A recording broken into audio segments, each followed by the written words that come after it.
At 15 years old, Ruben Raposo arrived in Alabama with a dictionary, a host family he had never met, and one mission: learn English. My dad was on top of being a priest, he was a teacher. So he was teaching Latin, Spanish literature, and Greek in the local school. And my mom was there, and that's how they met. Language sayings in Spanish is that a lot of people say is no me tires de la lengua. No me tires de la lengua, like don't make me say it. Don't make me say something that I shouldn't be saying, or something I'm being gossiping or something. So it's very common. Spanish people are very, very happy people in terms of being on the street, friends, and bars and restaurants. And I mean, if you go to Spain, or if you ever seen a movie in Spain, people are on the streets all the time. The number one problem in Spain right now for new generations is how they're gonna make a living and how they're gonna afford housing. Hi, I'm Alexandra Lloyd, a French Canadian who's called Birmingham, Alabama home since 2017. Welcome to From Where to Here, the podcast that celebrates the rich diversity of languages, cultures, and the stories that connect us all. Each month, I'll sit down with inspiring guests from different backgrounds to explore their cultures, languages, and tackle some fun in our Truth, Dare, or Debunk segment. Whether you're a language enthusiast, a culture lover, or just curious about the world, you're in the right place. Let's dive into your next favorite cultural adventure.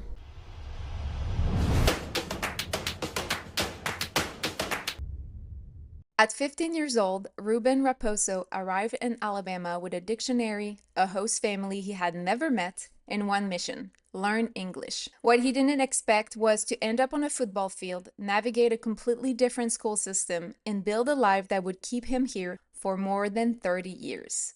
This is From Where to Here, the podcast about language, culture, and the journeys that reshape who we are. Ruben grew up in Madrid, Spain.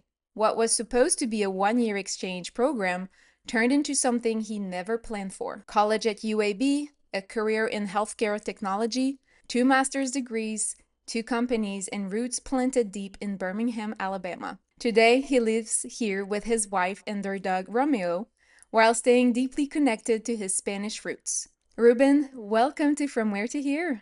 Very excited to be here. Thank you, Alex. Now, before we dive into your journey, we're starting with what I call a round of Truth, Dare, or Debunk. So I have cards in this bowl, and I'm going to hand them to you. Okay. And we have 3 colors. So blue means truth. You'll share something about Spanish culture that people assume is true. Red means dare. So dare to teach me something in your language, which is Spanish. Right. Spanish from Spain, Right. obviously. And the black means debunk. Okay. So you'll draw just a card, and then whatever the color you get is the challenge that you take on. All right. Ready? Let's do it. I got a black. Okay, the black one. So what's a stereotype about Spain or Spanish culture that you'd like to debunk? Well, one thing people think about Spain is that everybody is Catholic or religious. And actually, that's not the case quite often. Actually, more recently, because of the influence of other countries and other immigrants and just diversity these days, Catholics not as it used to be a tradition in Spain. Spain, obviously, most centuries has been a Catholic predominant culture, but more recently it's been changing a lot because, again, I think new generations and also new diversity and new religions come into Spain is less traditional than it used to be. So it has changed a lot, and you see it still changing today. Yes, more and more, and I'm Catholic, so I go to church in Spain and I see the difference too.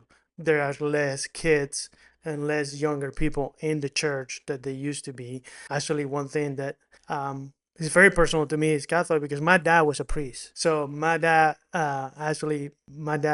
left the church for my mom. So my mom and my dad met early 70s, and that's one of the things that I would say I'm happy to be in this earth because a lot of things had to happen for me to be here. And my dad got approval to leave the church and marry my mom back in the 70s. So you imagine how hard that was at the time.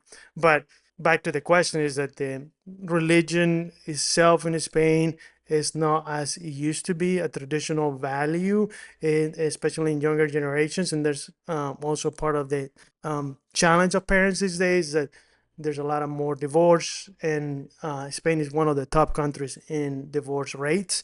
And so I think there's that traditional family that in the 70s, 60s, 80s, and so forth was more Spanish tradition is not the case as much anymore.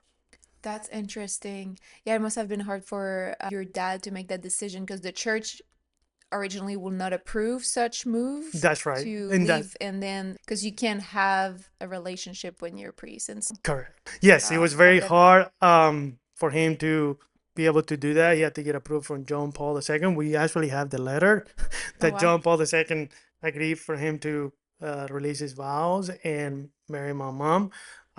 So yeah, me and my brother, obviously we didn't be here if that didn't happen Yeah. at the time. But yeah, they actually met because my dad was on top of being a priest, he was a teacher. So he was teaching Latin, Spanish literature, and Greek in the local school. And my mom was there, and that's how they met. Wow. So it was really a commitment for him to say, okay, I'm gonna marry this woman Yes. and Yes. changing his Yeah. And life. his life was all the church. I mean, he Yeah, had that's been all he in knew. the church since he was 10 years old. So imagine he got married in 30s, mid 30s. So imagine, yeah, all living, made the love of your life and living the church, but both are your love. So I can't imagine what he went through. But yeah, I'm very happy Yeah. that. And they're still together. Oh, well, my dad unfortunately passed away, Oh, but yes, they were married all their life, and yeah, very happy marriage. And but he passed away of cancer about 18 years ago. I'm sorry. So yeah, thank you. So Okay. Yeah, that's a good debunk. yeah, You can draw the another card. next. Okay, let's see. So I got red. Yeah. So one of the language sayings in Spanish is that a lot of people say is "no me tires de la lengua." Okay, okay, you say "no me tires de la lengua," like don't make me say it. Don't make me say something that I shouldn't be saying, or something I'm being gossiping or something. So it's very common in Spain to say "don't pull my tongue out." Literally, they're trying to entice you to say it, but you don't want to say it. So you end up not saying it. Usually saying no, no, I'm not gonna say it. So when you say that, the other person say, "Okay, I understand." No me tiras de la lengua. Yeah, exactly. Yeah. Ah, it sounds so great. I love Spanish. And a word that I like to say, and it's the city, which I think you're from. Oh, well, near where you're from. So you're from Madrid, That's right. correct? That's right. Madrid. Madrid, yeah. But I love saying Barcelona Barcelona. because you say it with a tongue. It's not Barcelona. It's No, not Barcelona. It's that's right. Barcelona. Yes, you got it. That's right. I love You it. got I love it. It's so beautiful. So, Okay. well, Next one. okay. See what we got here. Oh, I got blue, a different one. Blue. So this one is a truth. What's something about Spanish culture that people assume is true and it actually is? Yes, very social, very open. I mean, we party all the time. Spanish people are very, very happy people in terms of being on the street, friends and bars and restaurants. And I mean, if you go to Spain, or if you ever seen a movie in Spain, people are on the streets all the time. We live in a very closely environment. Like, we can do everything within feet. We don't have to be in the house and get our car or whatever. So, and that's a European thing too. Italians do the same thing. Portuguese, French people is very social. But everybody that I've been here 30 years, over 30 years, and everybody that I speak with, they say, "Oh, you're from Spain." They're like, "Oh yeah, people are so friendly. I love Spain. The people are so hospital, and their hospitality, and they're just want to learn from you, or they just want to make you comfortable." So yeah, it's very true. You said it as, oh, we live close to each other, or we can access places Mm. more. It's more convenient than Mhm. taking a car. You Correct. think that's what Well, contributed I to think it? that, and also, we are very open people, and we like to be around people. Like Yeah. like we don't like to be alone, and that's a great thing because I think in health, overall, the closer you are to your community, and the closer you are to your society, it impacts your health. They go buy the bread, they go buy the groceries. My grandma did that every day. She would get up, go to the bread store, go to the butcher, go to the. She will have a routine, and she would get out and walk. I mean, first thing is she's walking, right? She's grabbing all the stuff. She's going and she's meeting her friends. Oh, she's talking to the bread guy, or she's talking to the pastry, or she's talking to the butcher, or she's talking to the fish guy. So that's kind of the aspect of it helps your, she did that all her life. And to this day, I see, when I go to Spain, there's still older ladies, and man, that's what we do. And new generations continue to pick up on doing that. Not as much.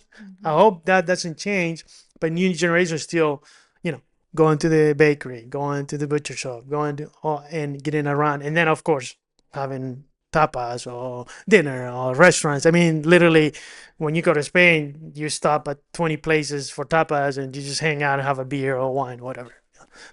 And you support local. Yes. Yeah, it's all local. Yeah. Okay, quickly segment or a little story. I went to, well, Barcelona. I Yeah. haven't been to Madrid, but would love to go. And I got to experience firsthand friends of my friend. We gathered at a restaurant to have tapas, and it was the most social community type of just gathering that just seemed so effortless and alive, and like old friends getting together. Even though I was not part of their group, I felt like they have been my friends and we were just having a great time. And then at the end, I will always remember, because we ordered pretty much everything on the menu, all little tapas or little bites. And then at the end, we just threw money on the table to pay the bill. And that was like one bill. And the whole thing of just sharing the food and the moment together, it just effortless. I think that's the best word I have. Yeah. So I can totally understand what you're describing Yeah. here. Yeah. You Wonderful experienced topic. it. You felt it. I love that. Okay, very good. Next one. Let's see what we got here. Another red.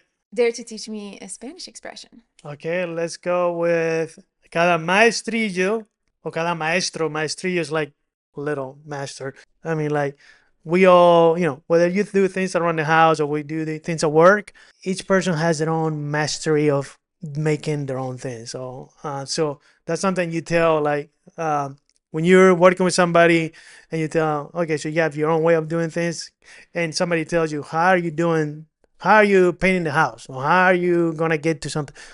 Let me figure that out. And sometimes I'm like, I don't need your help. I just gonna figure it. I got my own way. I got my own ways. Let me do my own way. My dad used to say that a lot because he would he liked to do things on his own way, and he would like fix his plumbing, or he would go and fix something else, and he would be like, somebody would tell him like, why don't you do it this way? And he's like, no. Cada maestría tiene su video. I know why I'm doing it this way. Just let me do it. So it's a very Spanish common thing to do, because each one is like, well, I figured it out already. I know what I'm doing. You know what I mean? Yeah. I love it. Okay, say the first word again, more slowly. Maestrillo. Maestrillo. Maestrillo. Cada maestrillo. Maestrillo. Maestrillo.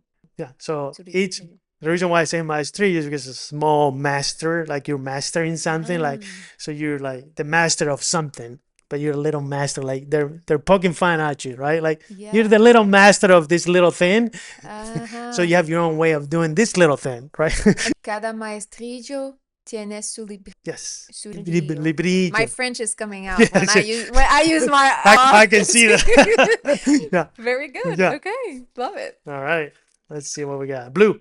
So one of the things that is true about Spain that people may not know is that we have 17 different regions. Okay, going back, to the Roman Empire and going back to the Greeks and Egypt, and so they have built such a culture that is even language. So each region, not every region has their own language, but there are dialects. Exactly. Well, Spain has multiple dialects, and one is the Basque dialect, and the other one is the Catalan from Barcelona region. Then you have Galicia, and then you have Valencia. So each one has their own dialect. Now, most of them come from the Latin background, because Spanish comes from the Latin root language. However, the Basque is one of those kind of mystery languages. Not really know where it came from, because it doesn't come from Latin. The Basque language is very, very difficult to learn. It's completely different. Like if you learn Spanish, you can learn Catalan, you can learn Galician, you can learn Valenciano or Mallorquin from the islands, because it's very similar, like Italian or French. But Basque from the Basque region, it sounds like Russian or Polish or Romanian. It has nothing to do with the Mediterranean languages. Where does it sit geographically compared So, to? yeah, if you're in Madrid, You drive up 5 hours north, you run into San Sebastian or Bilbao, and those are the two main cities. Yeah, I've been to Bilbao. Yeah, so Bilbao, and you just drive up, you run into Bilbao, San Sebastian, and they're in the close to France, and they're also close to, of course, they're over in the Atlantic Ocean part, the top of Spain. And if you're in Barcelona, it's like a 3 hour drive. So that region is very, very, I would say, traditional still. They hold their culture very close to them, and their language even closer, to the point where now it's becoming a challenge politically in the Spain to hold a parliament or a congress, because just to go back a little more into the depth of how Spain works, in order to have majority in the parliament or majority in the congress, you have to have certain regions support you. So Catalan, Basque, Galicia, they have their own parties, local parties, just similar to Germany or similar to Netherlands. If those parties don't support the main parties, there's only two main parties in Spain. If you don't support the main party, then you won't be able to hold the presidency or the Congress. And it's becoming very hard to manage, where the president is able to appease all the regions and still hold a government. So we've been in that kind of scenario for quite a few years now in Spain. It's getting challenging to do that.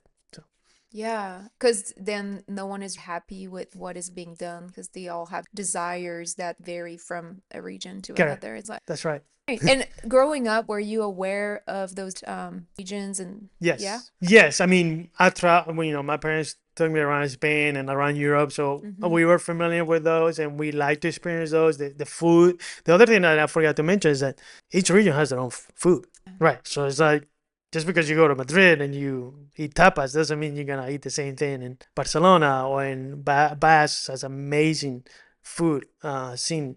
Same thing with Galicia or Mallorca or south of Spain. They all have their own food scene and the food dishes, and like Valencia has their paella, but if you go down to Sevilla or the Andalusia, you have so many different type of dishes.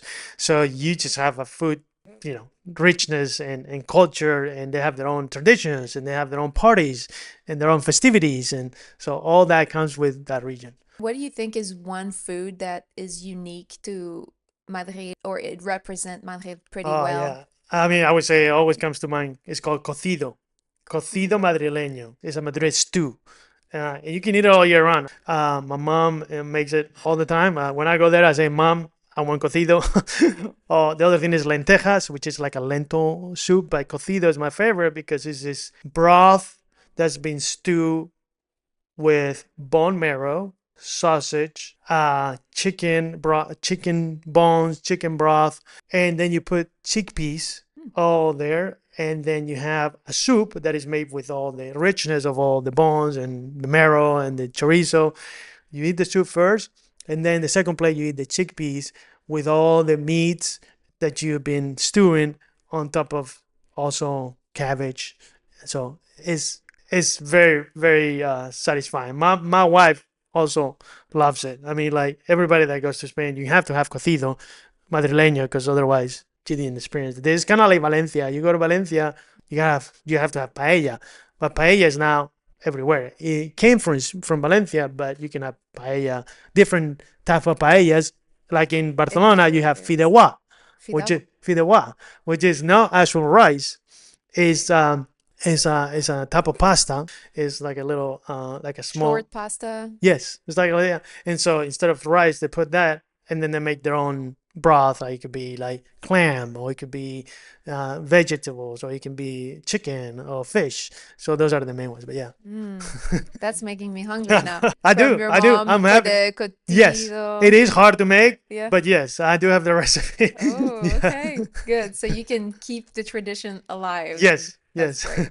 Love it. All right. Blue. So a truth, something true that people assume about Spain or the Spanish culture that it is actually true. So one of the truth about Spain, and now it happens actually more and more than it used to be, is that new generations are having to live with their parents. So I have friends that actually still live with their parents, and they're in their 40s. They're not in their 30s anymore. And the reason for that is because housing is so hard to get. Housing is very expensive and affordable for the majority or for a lot of the younger generations cannot afford. Like if you go to college and get a college in Spain, you cannot make enough money to buy a place. And rent is also expensive. In the last few years, rent all over Spain has gone up due to a lot of people moving to Spain from all over the world, but also due to the lack of salaries increasing to the rate of inflation. So 20,000? yes, so 19 to $20,000 a year? I mean, correct, that's poverty here. right, right. So Okay. and then housing I mean, the main cities you can forget about it. Like Madrid, if you want to live anywhere close to Madrid or close to Barcelona or Valencia, I mean the condos, like a one bedroom, one bathroom condo would be $500,000 Oh, wow. or more.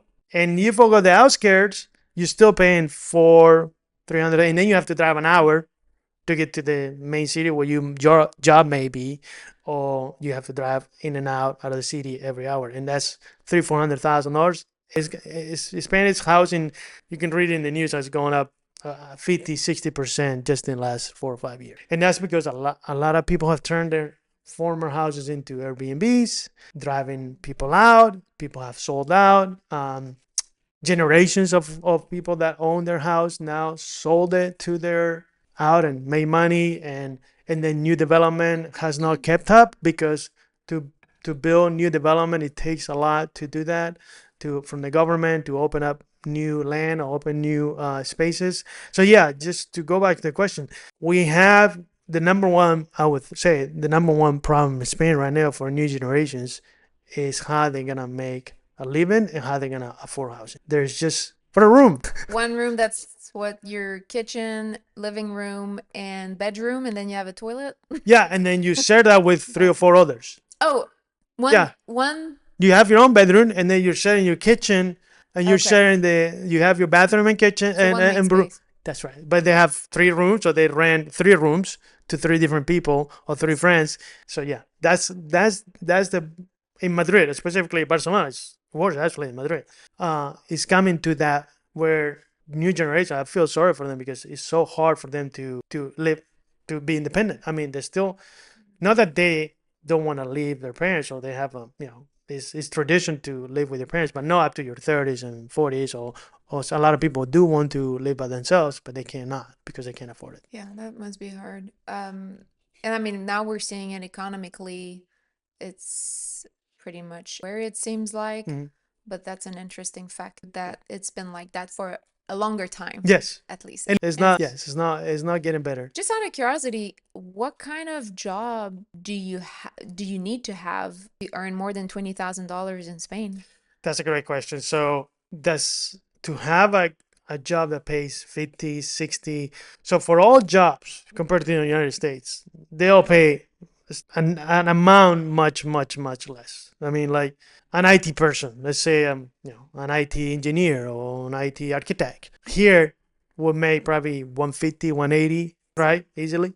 Over there, the top be 60. So when people talk about, you know, why the US is the way it is and Europe is the way it is, I work in technology and I see that US moves fast compared to Europe on technology. It's just because there's more investment, there's more access to the investment. There's startups. There's just more funding, venture capital, investment banking, a lot of entrepreneurship.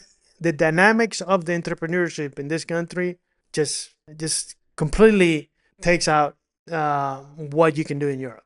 Especially in Spain. Spain actually is behind other countries because they have such a level of bureaucracy, such a level of tax level for entrepreneurs. I'm not talking about just regular income, but you could, yeah, just regular income, regular jobs. That it really makes the economics and the society much more harder for people to build their business. Also, Spain is very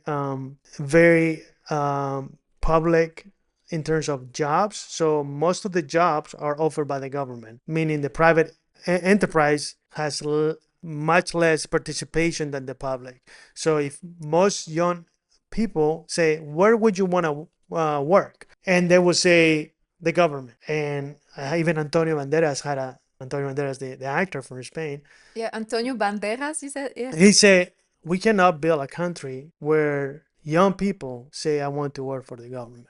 He said it recently in an interview. He's like, in the United States, he knows the United States very well. I want to build my own thing. I don't want to work for the government. And so that itself is been I'll say it's been a challenge, because if you have the government jobs, and yeah, it's a secure job, but that doesn't help in terms of the entrepreneurship and the dynamics and building new things. Yeah, Because new ideas. I mean, you need both to really succeed as exactly. a society. Yeah, yeah. So I think that's part of some of the challenges that are happening. Yeah, and I think some of the new generations do want, and I understand, like, new innovation and new technologies, but they cannot get. So they actually live in Spain.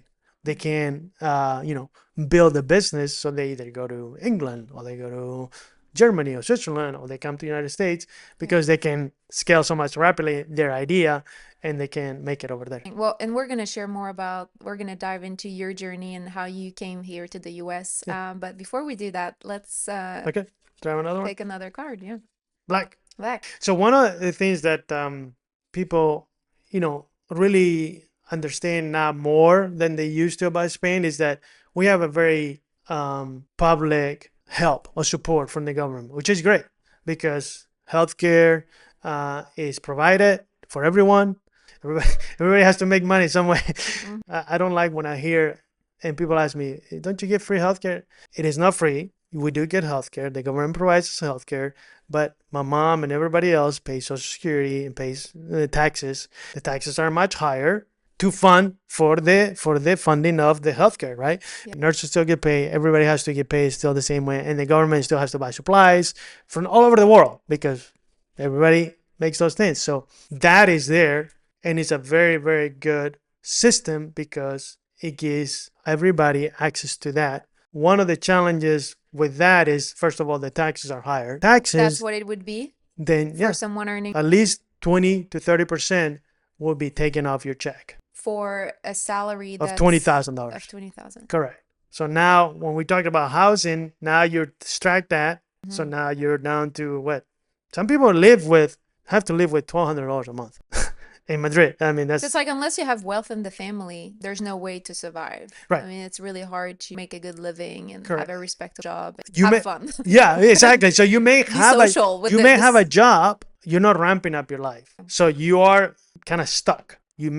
Most of the time, you don't have the job. Other thing is that you don't have the job that you went to school for. Why's that? Because another good thing is that everybody gets access to education at very, very low cost. It's not free, but very, very low cost. So like tuition would be like $400 or $500 for a semester. It's very, very low, which is great.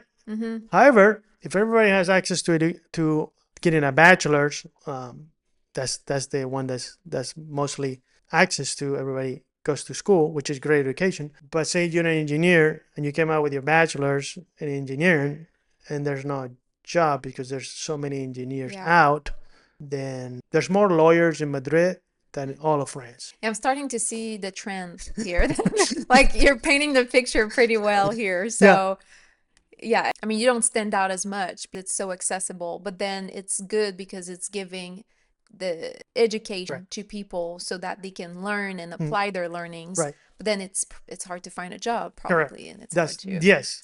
And lawyers or doctors, or you end up doctors or nurses. Like, for example, when I came to this country and I learned that doctors are making $300,000, $400,000, like, what? In Spain, a doctor, even a really good surgeon, like is in surgery and doing brain surgery, he wouldn't make more than $150,000. So he's making, and some of these are making $1 million in the U.S. So yeah, I mean, that goes to kind of a lot of the differences. So when people ask me things about what system is better, I'm like, well, it's like, it depends. Right? I can't tell you which system is better because it depends on what you as a person decide to do with your life. No, free access. Again, access to healthcare, access to education, but you're going to have a harder time either to get into the hospital because the capacity is also throttled, because now with the public option, capacity is a challenge because the more people are paying in the system because people are older and live longer, you have less capacity to get to all the surgeries. Just in Canada, there's a waiting list. Yeah. In Spain, we have a waiting list. My dad had to wait on the waiting list to get cancer treatment, and then we had to go private. So then you have a second system of private to get to private so you can get faster. With education, it's similar. The rich people and the people who have money go to private. The people that don't have so much money or in the medium low income are going to go public. And education, you get an education, but once you get out, then you're going to have a hard time finding a job in your field. You might go to Madrid and say, hey, and you talk to the bartender and they're like, what you go to call? What you do? He's like, I'm bartending, but I went to chemistry. I learned chemistry. Wow. So that's what he could get. Or bachelor's and doctorate and just education in general from Spain recognized across other countries or around the world? Across Europe. Yes. Across Europe? Yeah. What about America? They won't have to get a translating, and they'll have to do some other work. Like it's not one to one. They'll have to actually not just more money, but actually work in the field that they like to work on. Not either bartending or hospitality. Hospitality is a huge space in tourism. Obviously, you're always gonna find a job in Spain in tourism, but you might be an engineer working in tourism because there's no other job. Interesting. Okay. So really the debunk here is how it's not as simple maybe as Americans think it is to live in Spain and to Agree. Yes. Yes, because I get these questions all the time. As people asking me, what so simple? Like, shouldn't it be just like you go there and you get. Another thing is like a lot of people are moving to Spain from all over the world. Americans too. And I think it's great, loving my country. And then they find, but it's different for them. It's different for them because they come from, if you move into Spain from the United States. Let's just say I'm moving to Barcelona. Yeah, let's say you move into Barcelona, okay?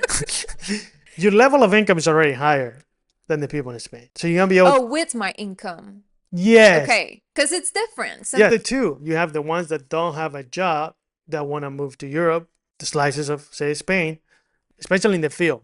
Yep. I mean, you may get a job, again, tourism or a hotel or doing something around those areas, but getting a job as a doctor or as a nurse or as a lawyer or as a professional job, that's going to be really hard. Say you're moving with your job from here to there, then your level of income is much higher. So yes, you're in such a huge advantage to the people of Spain because you're making probably 2 or 3 times more. So then that's what's happening.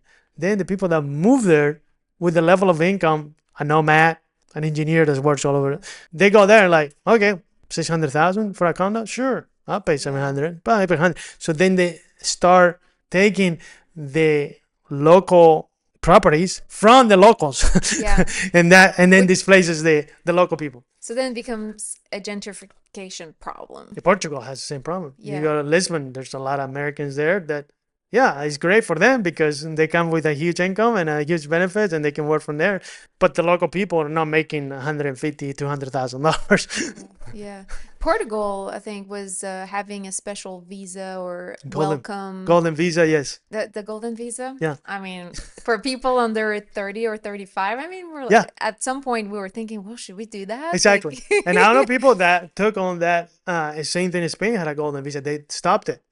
Because they see the consequences in Barcelona. They see the consequences in these cities that now the locals are like, why is the prices increasing so much?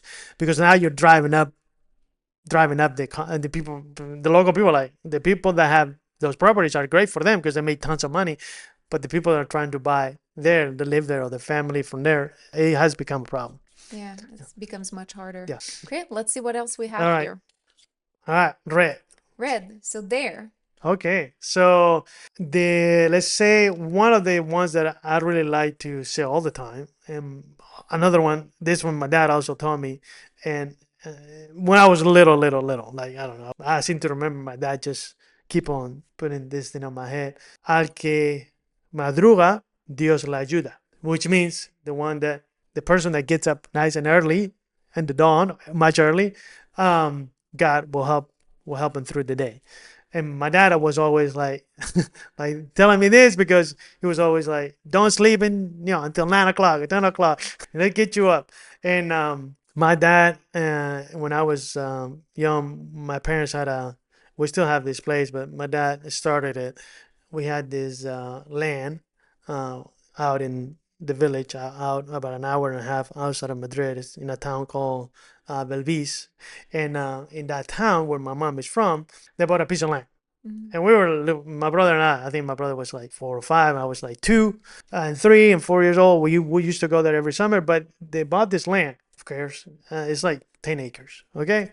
Well, he Wow. loved to till the land. So he would go there and, plant trees and olives and almonds, and he started chickens, and then we had, all kinds of we had to collect the interest. So anyway, every summer, because we were in school most of the time, but during the year we would go back and forth, but always have Oh, church for us. So yeah. so he'd be like, 7 a.m. tomorrow morning, you get your butt in the car. We're going to till, we would plant potatoes, plant chickpeas, plant peppers, and all kinds of veggies. So that's where that's where that saying goes. Because every night he's like, "Al que Madrid a Dios la ayuda." Man, tomorrow morning you're gonna get your. You're gonna So, have to get up yeah, and get to work. yes.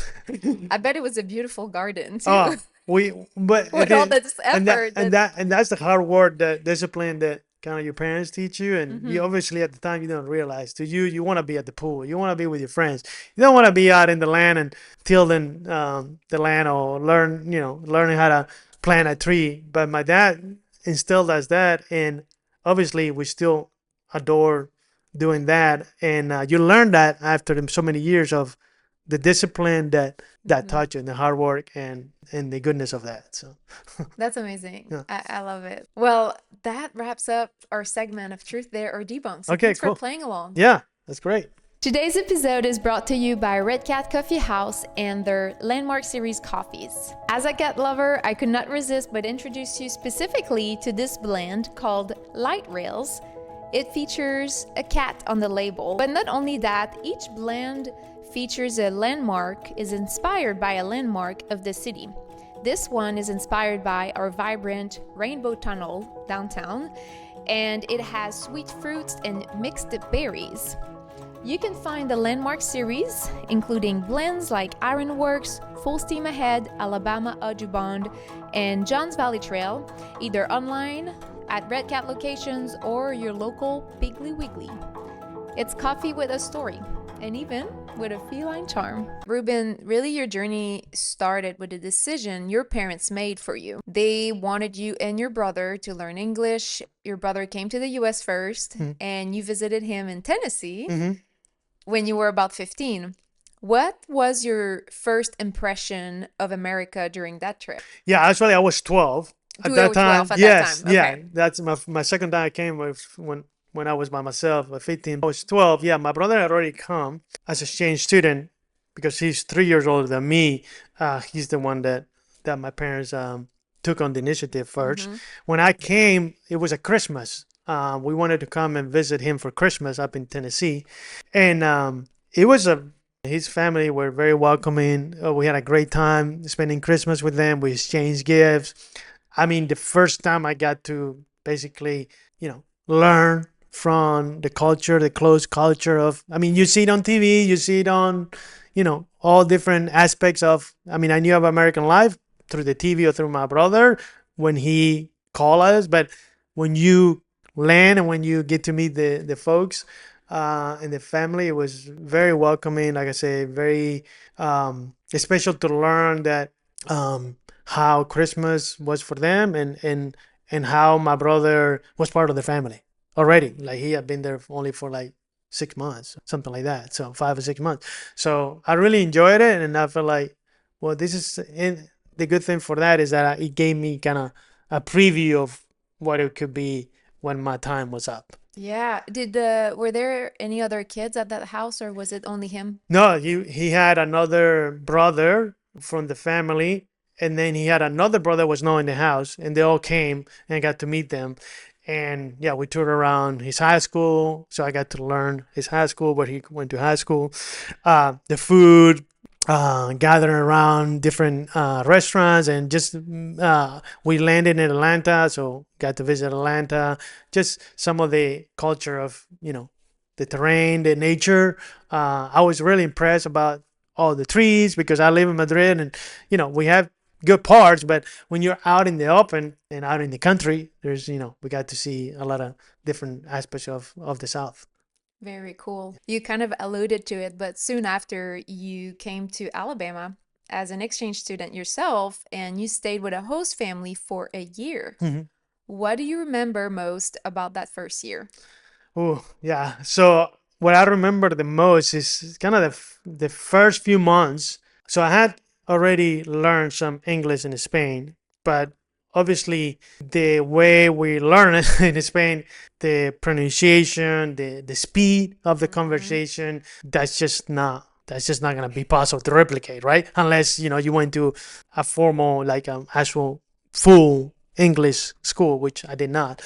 But so the language was for me was, I would say, basic to medium. I mean, I could understand more than I could speak, Hmm. and obviously I could understand better than I could even write full sentences, like complete sentence. So the first things I remember was like, how am I gonna go to school? Like literally, I got here on a Monday or something like that, and the next week I had to be um on for the first my junior high school. Like first day of school, like I didn't have like 3 months of preview or 3 months of 2 months of You month of couldn't practice no. before getting to Right. class, and you just Yes. went and Yeah, so dove my, right my in. first week, my host parents took me to the school and say, this is your school, this is the lockers, this is kind of the layout. Obviously, nothing looks like my school in Spain.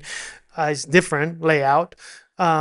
This is your schedule. This is your 6 periods. This is all your classes, and um, you're gonna have history and biology and math and all this and English literature, and so the first thing I have is a dictionary on my hand everywhere. And Mhm. so those first few weeks, I couldn't really keep up with any of the classes. So what I told the teachers, like, please write on the after class, please write a note. Oh, I'm happy to come back, and please write what I have to do for the next day, because otherwise I'm gonna fall behind. And my host parents kind of knew that, because the first week they like, he knows some English, he knows how to order steak and eggs, he knows how to say milk and cereal, but in terms of full sentences, he's not gonna be able to do that, right? Mhm. Yeah, Challenge. right. He's gonna need some help. So they told the school, like, his English is good in terms of comprehending, but he's not gonna be able to speak full sentences or full dialogue. And also his books, you're gonna have to tell him kind of where to sit. So to answer your question, the first few months, literally dictionary on one hand and book on the other, and just word by word. We didn't have all these tools that we have now. So literally I would go, okay, what does that word mean? And then put it on and then figure it out. And then I would write it sometimes in Spanish so that I could figure out what the whole sentence would be. So that was my first few. I mean, I would say probably the first 2 or 3 months were literally like that, until I could actually, my brain started to, like, I'm gonna pick up in all these different words or this pronunciation. I mean, even where people will tell me things, I'll be like, okay. Like, people will speak to me, and all I can say is like, okay, because You I, can- I'll be like, sorry, could you repeat? And they would repeat, and I said, That was it's me when I first came to Alabama, and I spoke English. right.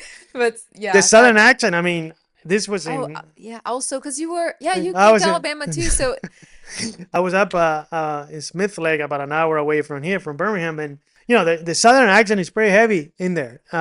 So you can't teach that in Spain, mhm. even unless you're here. People come from the north, they're like, "What is he saying?" Or we go up to Boston, and then the Boston people speak with the Boston accent. Same Yeah, thing. Yeah, yeah. yeah.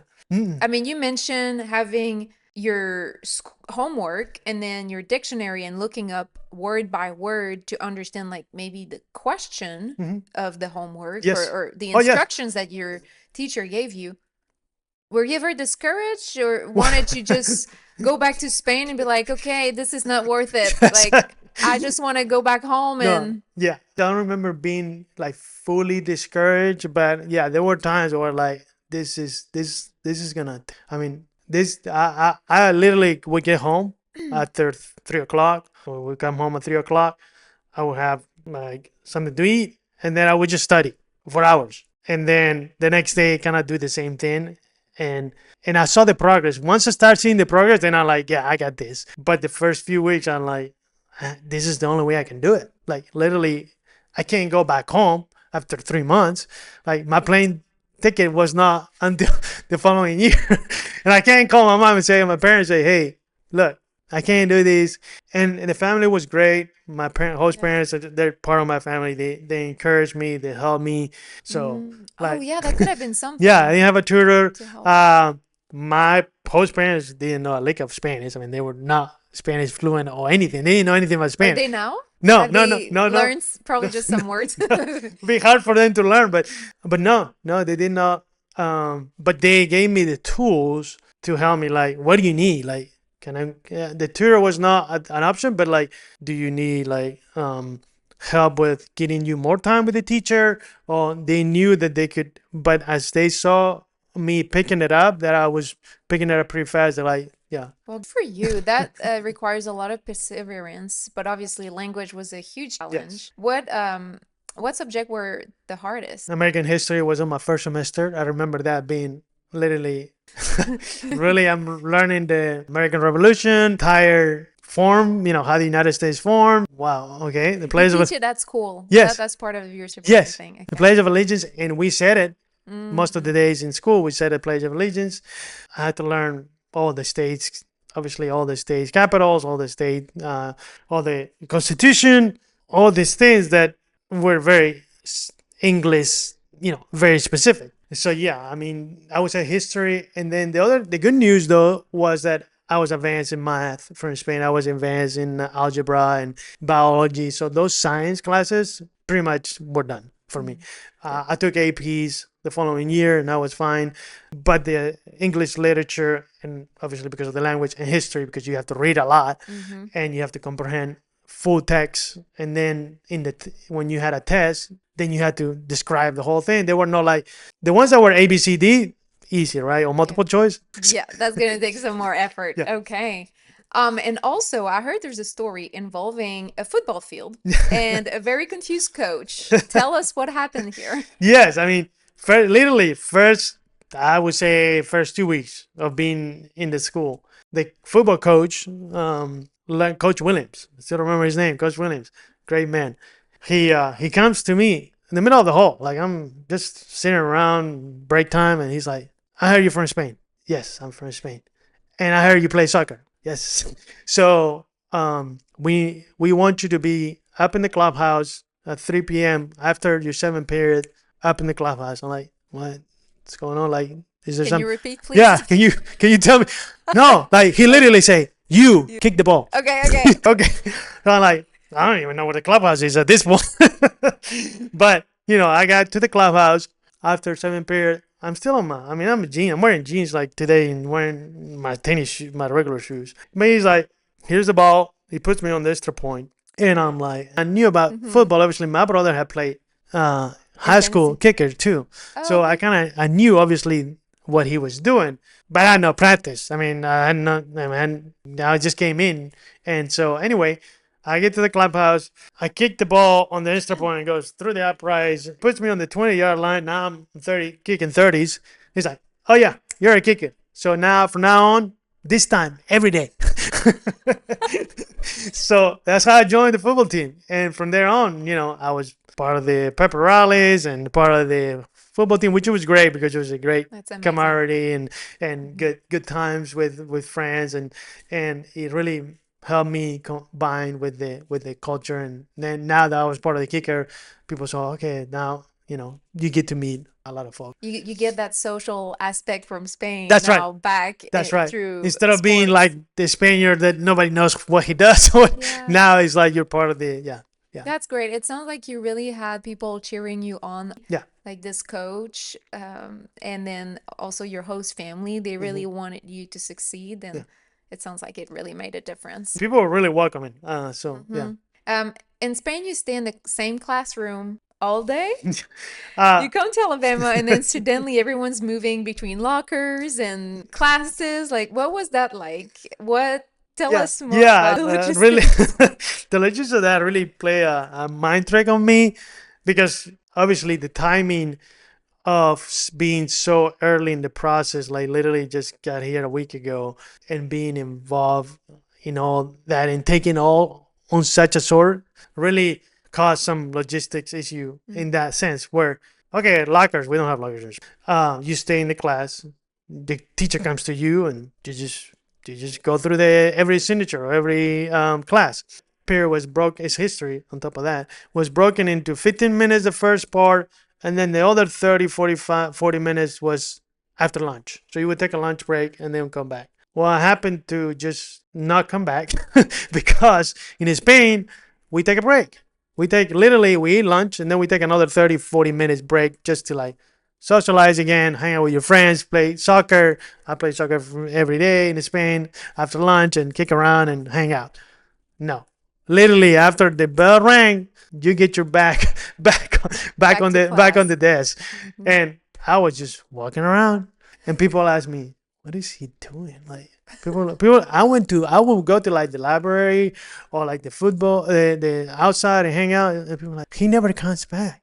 Why is he not coming back? So they end up calling my host mom. It's like he's not coming back. Like he's coming the first part, but after lunch he apparently just disappears. So my mom tells me, my host mom is like, that you. I'm like, no, I mean, like, where's my break?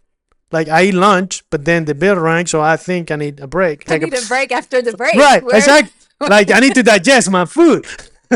and and she's like, no, no, no. So the principal calls my mom, and they take me to the principal, and the principal's like, you understand, like literally after this, you don't have a break. You go back, and so that first, I think like first week, I missed like the second part of history. Oh no, history too. That's not Exactly. good. I'm like, and the teacher, and so yeah, that was an anecdote. I tell everybody because you think the people tell you, but until you experience it and until you go through the thing, my mind, to your point, my mind is still thinking Spanish things because my brain is like still thinking Spanish logistics or Spanish things that are not here. Yeah.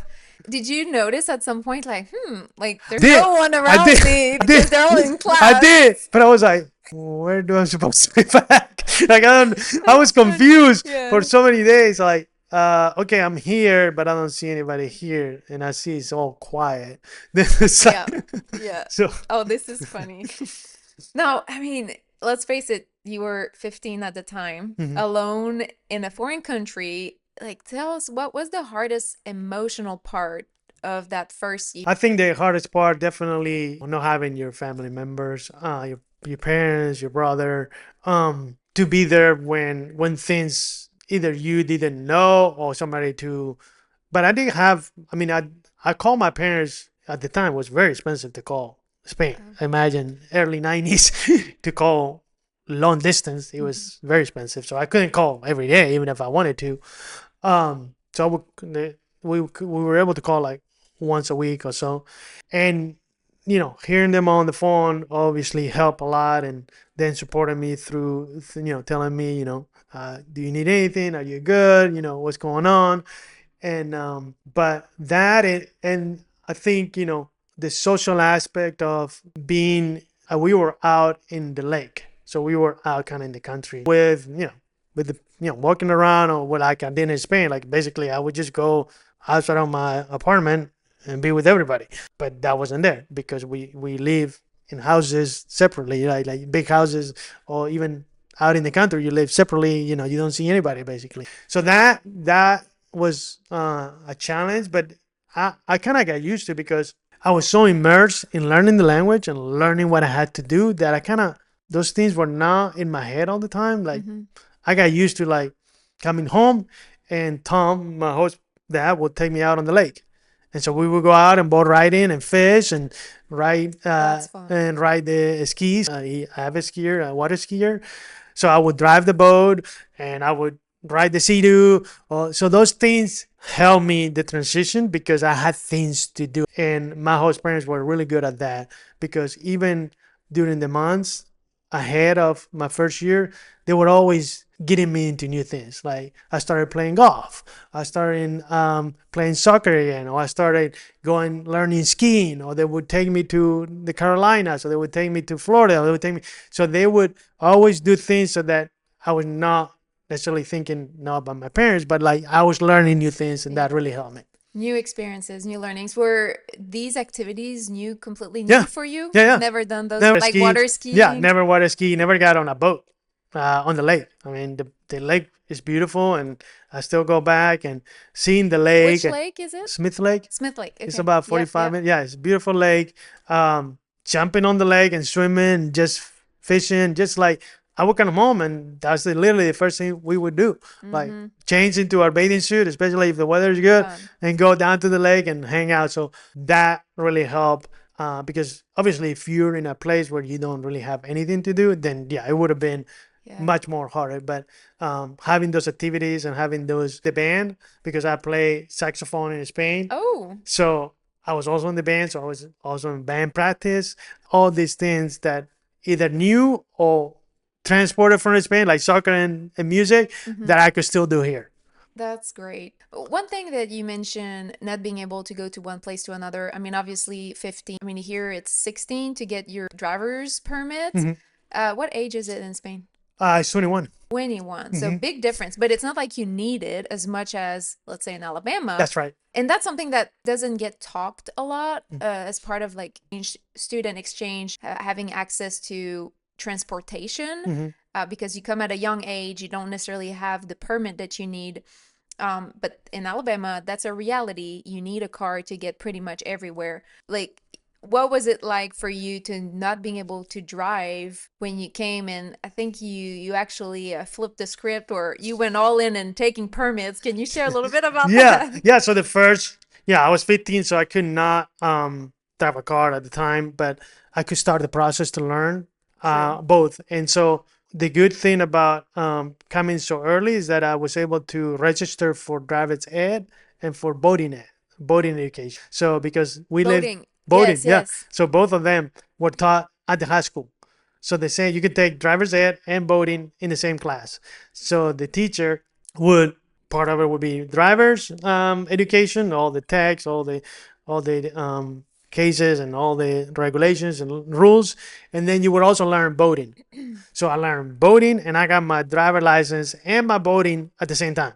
Perfect. And so in the meantime, my host parents had to work. They were actually both of them working in Birmingham, so they would drive, leave in the morning, drive to Birmingham, and then thankfully my host mother's mother, my grandmother, American grandmother, would pick me up after school and take me home for the first. I think it was the first, yeah, until my birthday or so, November or so, when I was able to get my license, and then obviously getting a car it's not easy unless you have. So unfortunately, she had a car, or my family had a car that I could borrow. That's nice. So I was able to drive a car. But that was a big difference because in Spain, you don't drive. So I was telling my friends, "Hey, I'm driving." They're like, "What?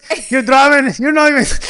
You're not even 16 yet, because I was already driving literally up to the point of 16, because you can start, getting some practice, and they were jealous about that for sure. But you have to your point. I mean, not just Alabama, but pretty much anywhere in the U.S. unless you live in the big cities, you need a car. Otherwise, you're just gonna be very stuck. And public transportation is not reliable in this country. So unless again you live in New York or Chicago or something like that, but most of the states you need a car. And I think exchange students don't realize that, or even immigrants don't realize that until they come and like, oh well, Yeah. without a car, you stuck. That's a big change. Yeah. And most exchange students go home and that's the end of it. You actually ask your host family if you could come back for you're in senior years. What made you want to return? Yeah. So when it got to the 1st of January, I remember now, 96, January, February of 96, I came August of 95. That's when I started thinking, okay, in May, my school year is going to be done. What am I going to do?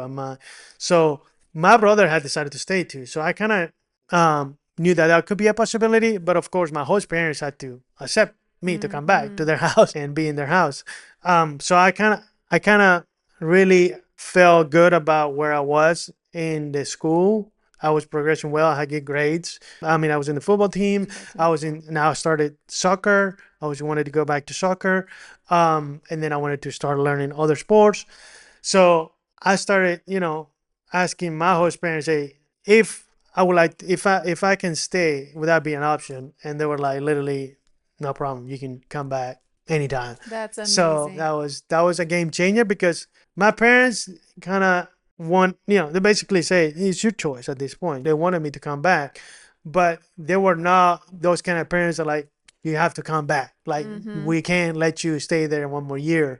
That decision early 96, I felt like I needed to finish my studies here.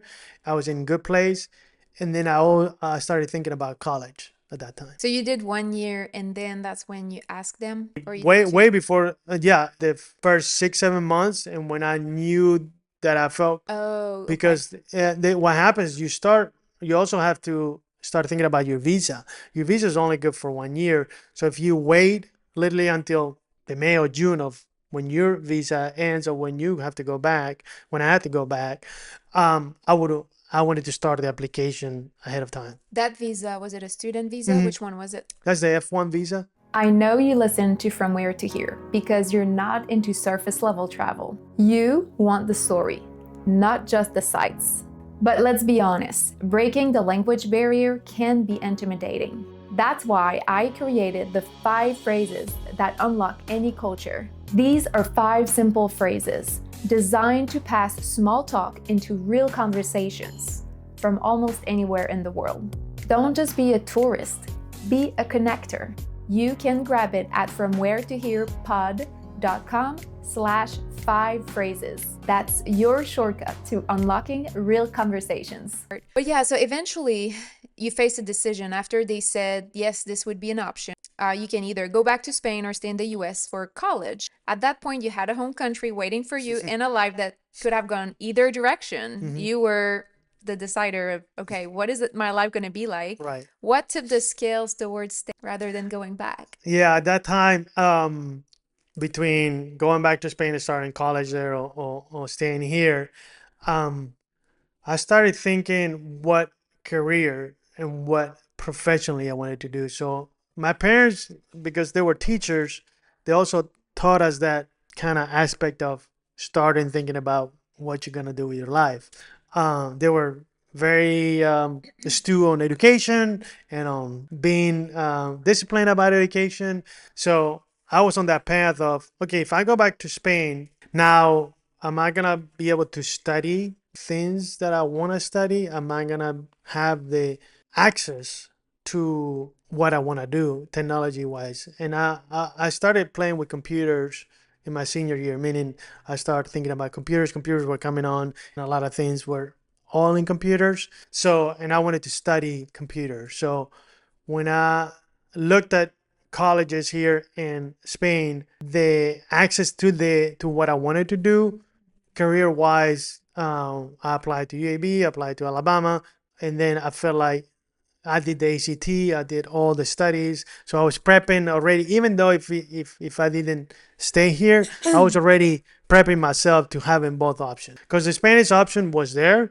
But as I went through the process of college, I understood, and my parents obviously had to fund that, which was, also had to give him a heads up. Hey, I'm gonna stay here. My brother already stayed, so kind of that path was already starting.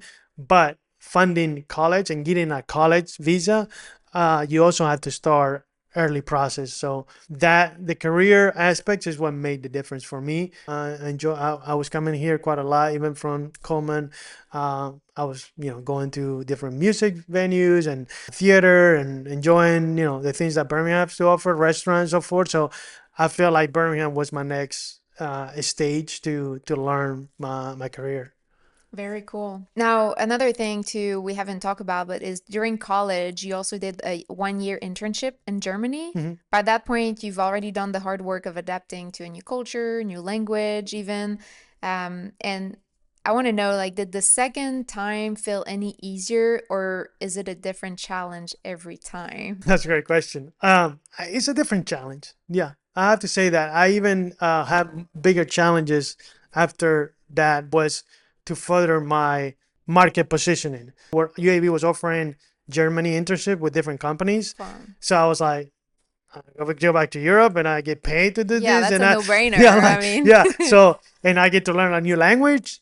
Obviously, German is tiny more difficult, I would say, than English for me because I went there. I went to Heidelberg, spent like 2 months at the University of Heidelberg trying to learn German.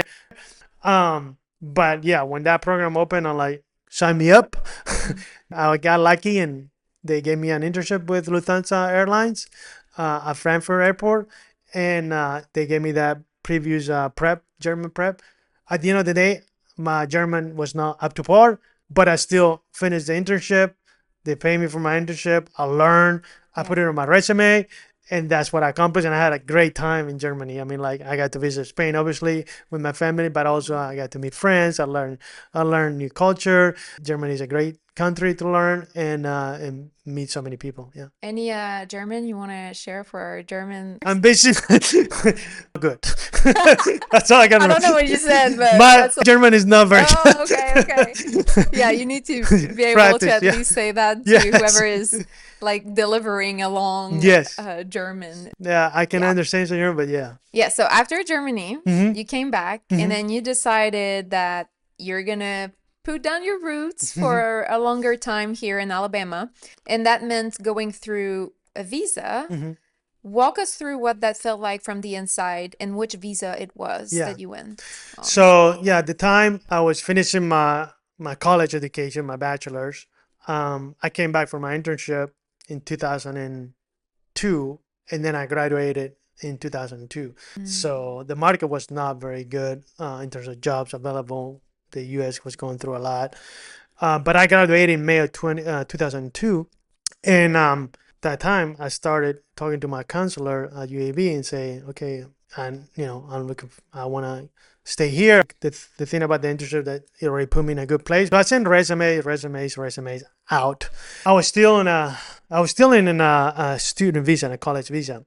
My college visa was running through that summer. So what I did is continue my education. So I actually apply again for college and my extended my visa for masters. Okay. So I continued to study until if I could get a job. So I was like, well, I'm continuing to study. I'm still learning new things. So I sent, I don't know, probably over 200, That's a literally. lot. Well, obviously we did one, and then we copied and mail physically letters and introduction letters. So in nice paper, he's like, my counselor was like, yeah, this is what you gotta do. Put a nice reference letter, a nice stuff. So anyway, sent 200. I think I got 4 or 5 interviews. I went to the interviews. One of the companies here in Birmingham, they were all around Birmingham, was interested in me and offered me a job as a support engineer. I was like, Lord behold, I got a job. I can't believe. So I was so excited. I was still going to college, and then that September 2002, they gave me the offer letter, and they started the process of sponsoring me. So I got an H-1B. They applied for an H-1B. It was approved, and I started my 3-year stint of the H-1B of the H-1B visa. So they apply for on your behalf. Correct. That, and do you know what made them go and take a leap with you? Because I mean, Yeah. this is a big deal. Yes, it is a huge deal. Now I think they like my. I didn't know anybody at the company. By the way, I don't have connections to anybody. Yeah, exactly. It's not like I had a professor that knew somebody. I mean, that happens sometimes. You have a professor that knows somebody in the industry or so forth, but that was not the case. I had no ties to this company. I had no connections, and they took a leap because they saw my resume and they saw, I guess, the way I interview and how much effort I wanted to put into it, and that I really, wanted to start my career, and that I was ready for that. And yeah, they were so amazing. It was a startup. It was a small company. It was only, at the time I joined, we were not, I think it were 30 something employees in the healthcare. That's how I started in healthcare. My first professional job was in healthcare IT, supporting radiologists across the country.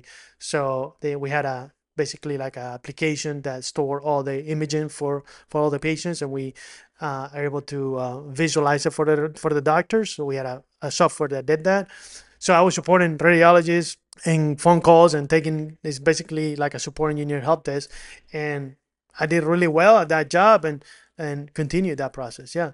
What did that mean to you? Oh man, it's such a what you say a validation. Like all the hard work, everything you put in all your life to this point is like one of those milestones. Like and celebrated. My family was so happy. I mean, I was like, okay, now I know I can be in the field. First of all, work in the field and getting paid and getting value for what you have worked so hard. I mean, I had a 3.9 GPA, so I had a pretty very good GPA in education, and they saw that and the fact that I took an internship and I was doing all the things. But you don't know because again, you're an immigrant in another country. It's hard to get a job when you come from another country, regardless of the country you're coming from. Even it's like we talked about in Spain. But yeah, that verification and that was really that really put me in a very good Yeah, spot. well, Thank congratulations. I mean, that was years ago, but I mean, you. this is a really big deal, Yeah, and props to you for putting the effort and then yeah. getting the results that Thank you wanted. Because with the green card comes stability, and that's you. Hmm. a big piece of it, Hmm. because then you have the chance to really build something Hmm. and get the experience that you want to get. So your career took you into healthcare technology, Hmm. working with some major companies. What did that world teach you about resilience? Oh, yes. I mean, in my career of healthcare, I started with a startup, but then that startup took me to other places for the work that I had done. And so what it taught me is resilience of continuing to adapt and evolve on your learnings, like not just what you're learning in school because that's just minimal, but learning every day, like on the job, like collaborating, uh, cross teams, really building relationships. That's what kind of propelled my career because everybody that I came in contact, I tried to build a relationship where they saw the value that I was bringing and put in a lot of work. But then you have to amplify that with networking. So I did a lot of networking, and the people that were in that company are still friends of mine. I still play golf with them. So, and those that were there built another company. So that I was in that other company, and that's how I ended up getting a green card through that other company. And then that led me to other larger companies that taught me, huge areas of that I didn't see for like in terms of technology, in terms of learnings, in terms of the market, and took me all over the world. Literally, I went to India uh, to teach what we were doing here in the United States. So I spent a month in India teaching our Indian support how to support American customers.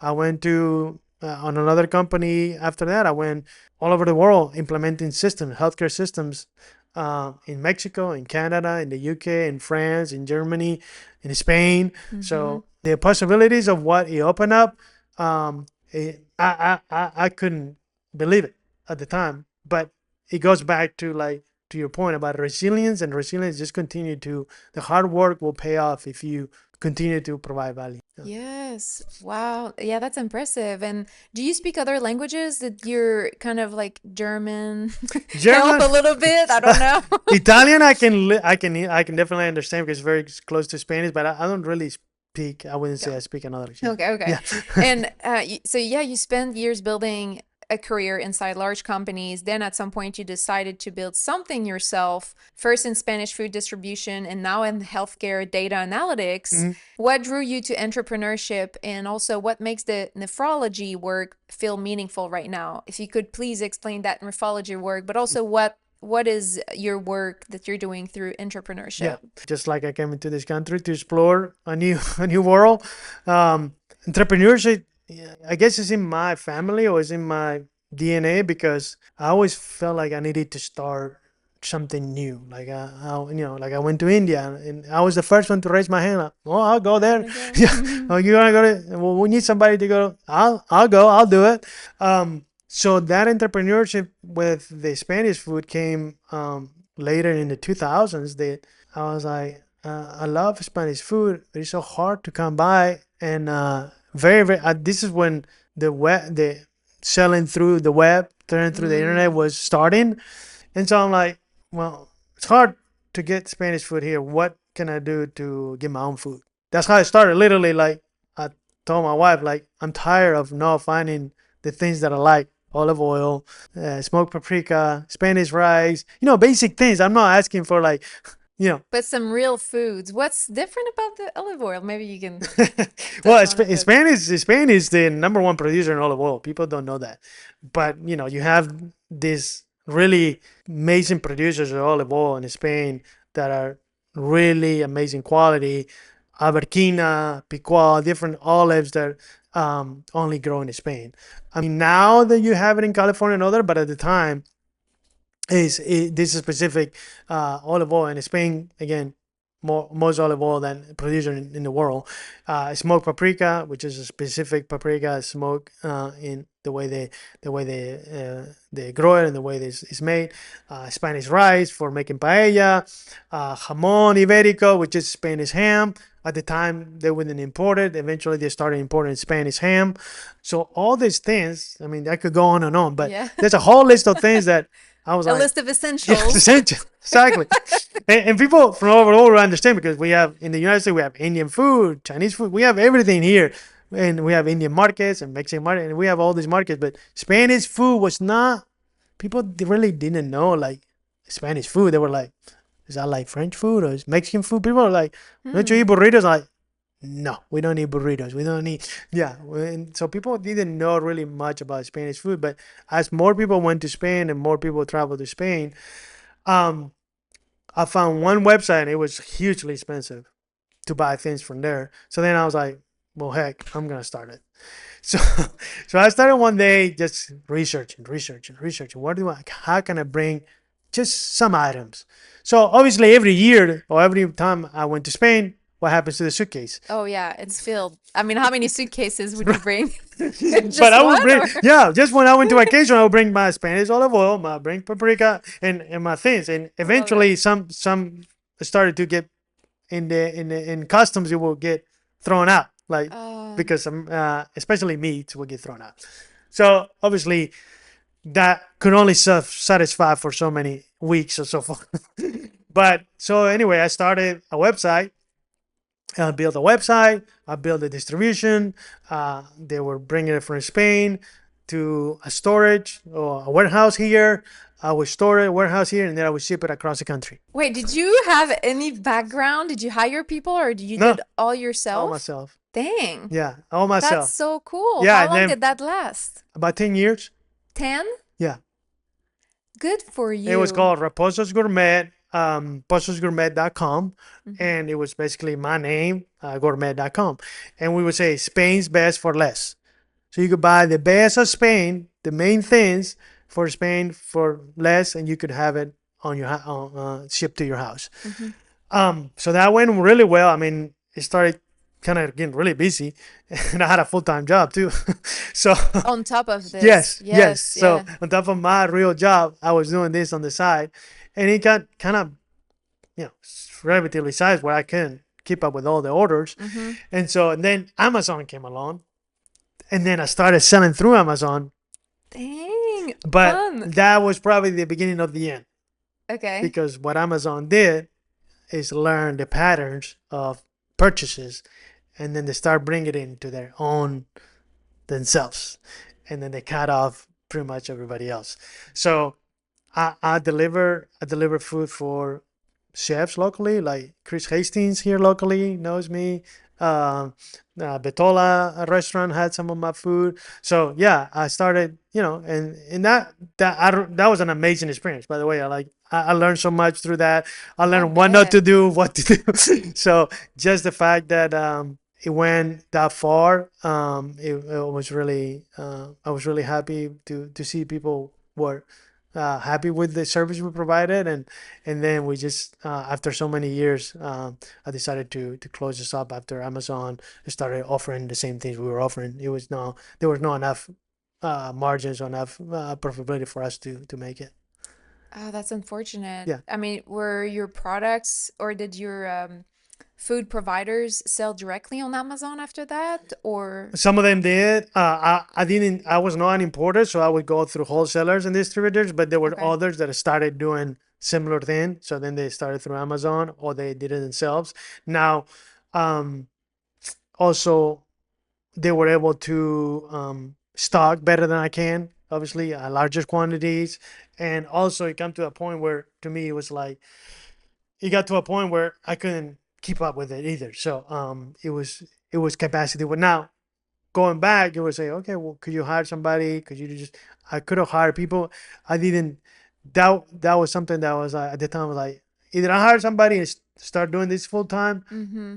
and quit my job, or I do this. And I decided to like this is not I wanted to take it. Yeah. Um, it got to a good point where I was like, okay, I'm happy to what I did, and move from Yeah. there. Yeah, when you started, what were you hoping to get out of it? Really, I was hoping I could keep my own food Get for your a reasonable suitcase and price. not get Yeah, the food yeah. taken For away. no, I get good food for a reasonable price. Get Spanish food, Mm-hmm. for reasonable price, and then at that time I was like, well, heck, I can do it myself. What if I can get it to other people? Ask me like, how do you get paprika? How would you get this? How would you get? Yeah. And I was like, well, here's a website, and so it literally organically continued to scale to a point where I didn't think that was not my vision. But I started with the thought that I want people to have Spanish food. That was my main thing. Like people ask me like, what do you eat? I'm like, I eat these things, and they were like, Yeah. where do you get that? That's a great question. You can't, because you can't go to Publix, or you couldn't go to like the grocery stores and get those items. So it was a great experience, a lot of learnings, and then you close it. Now, where do you get your Spanish food? I actually get it from either like sometimes Whole Foods has some of the items, and then online you can still get it. Amazon has a lot of things, olive oil, paprika, all these things you can get it from Amazon. Uh, Other thing like like which a lot of people get weird about, but you probably know this, like Spanish tin food, like seafood stored in a tin. Oh, yes, and like tuna cans, but Yeah, it's not necessarily yeah. tuna. You have other type. Yeah, Yeah, yeah, yeah. those things like that are really really good with really good quality. At the time you couldn't get it, now you can get all that stuff online. Yeah, Do you have like an Amazon list? Maybe we can yeah. share I'm it, happy. and then you earn a commission every time someone I'm, buys it. yeah, Yeah, that would be I'm happy great. to give you. Yeah, Okay. happy to give you my top 10 list. Yeah, there's Oh, that would be definitely all delicious. Yeah. that would be amazing. Well, that sounds such a like a cool experience and just uh just incredible that you were able to grow that from scratch. Yeah. That's so cool. That's a very inspiring. I love a good entrepreneurship story. And then you asked me about the nephrology, and Mhm. that's more into healthcare Yes, I forgot about field. that part. Yeah.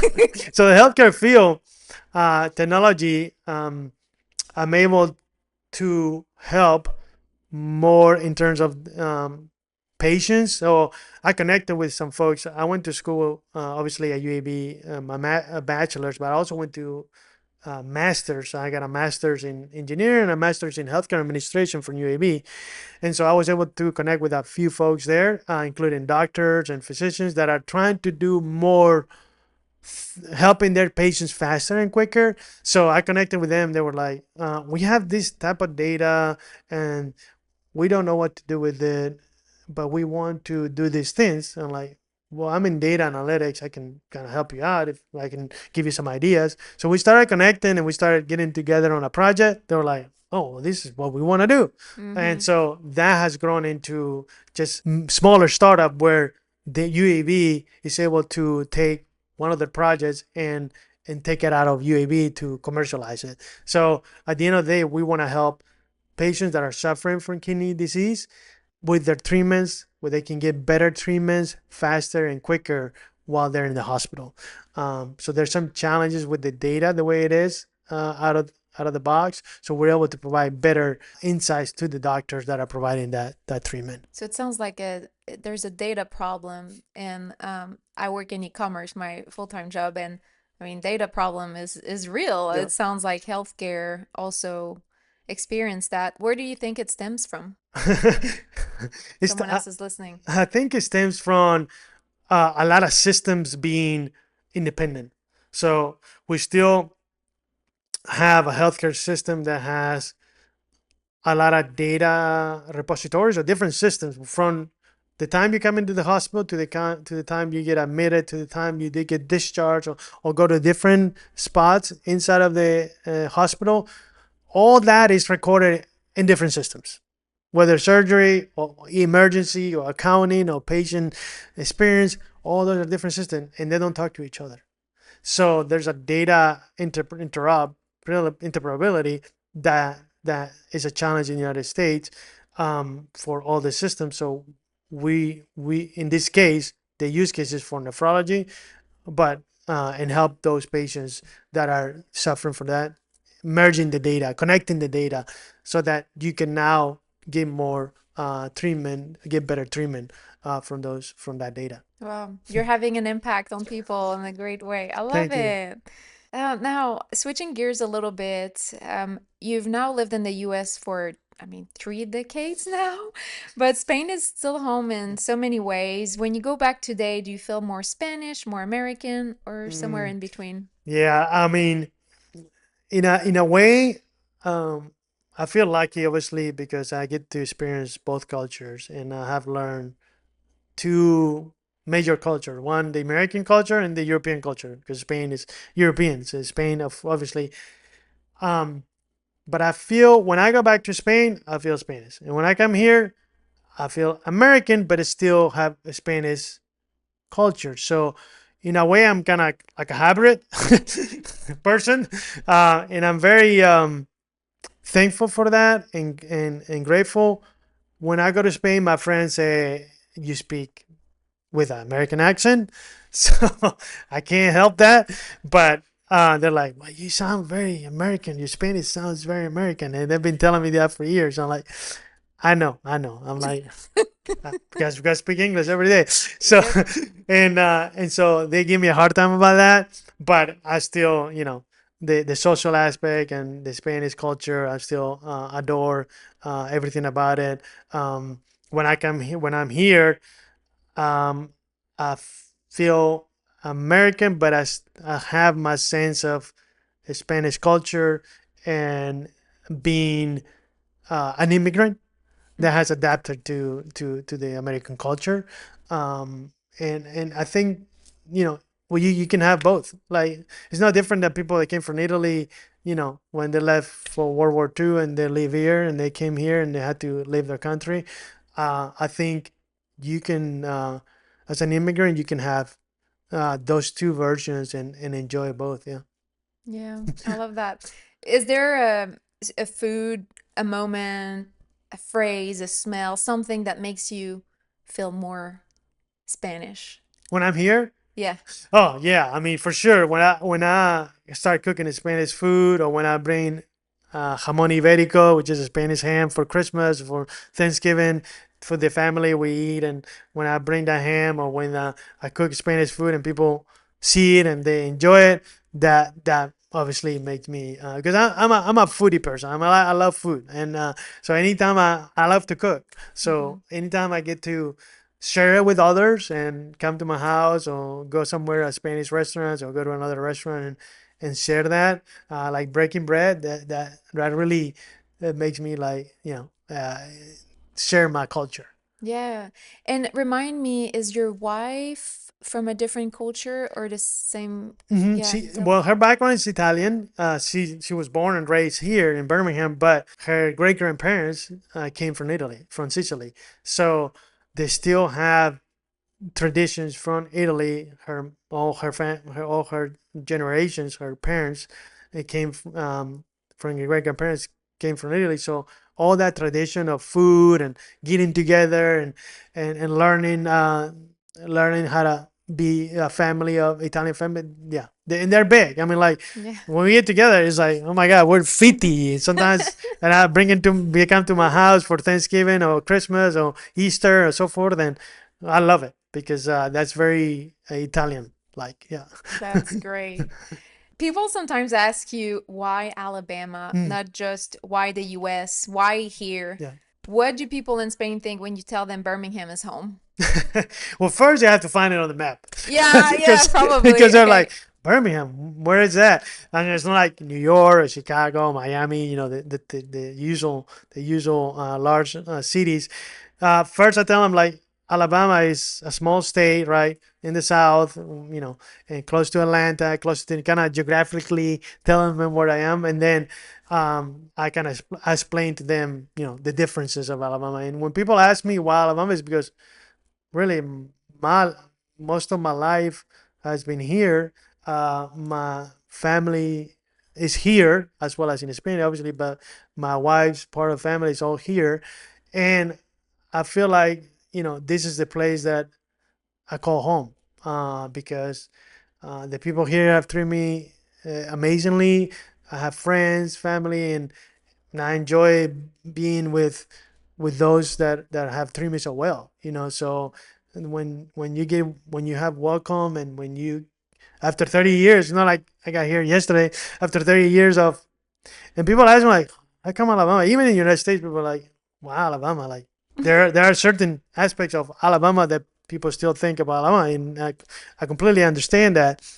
But I travel all over the United States. I've been to all the states. I learned so much from all the states, and they all have their own uniqueness.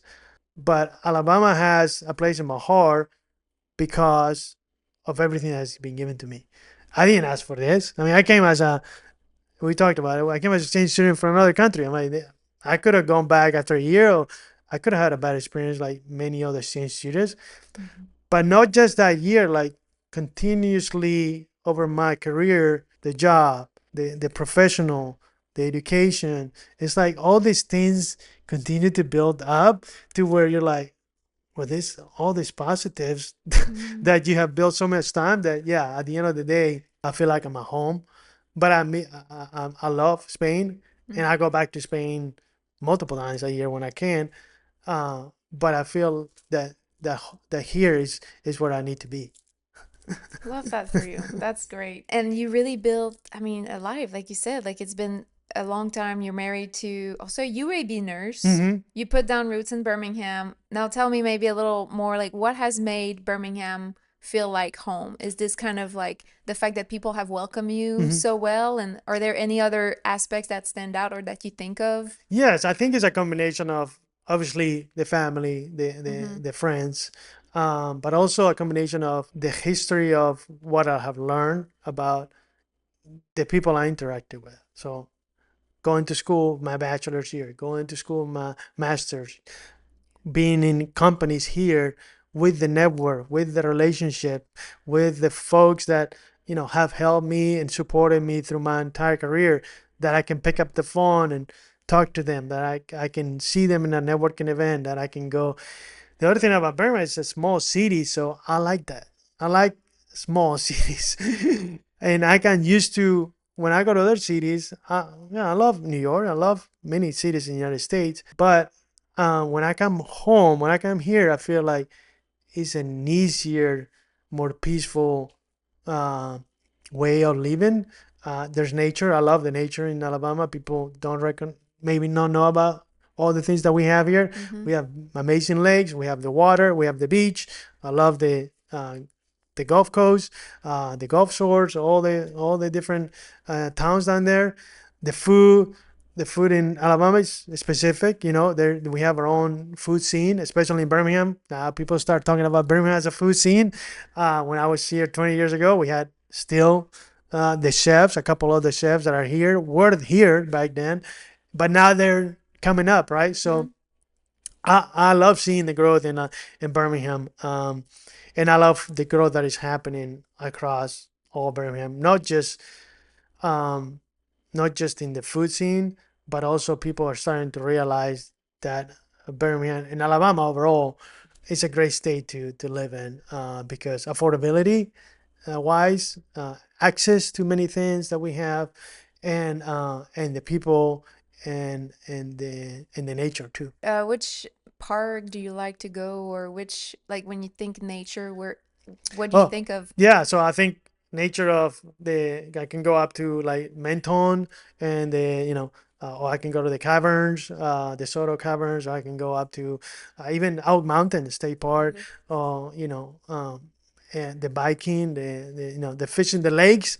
Smith Yeah. Lake. I grew up in a Smith Lake, so that's the other thing. I love going to the lakes. I go.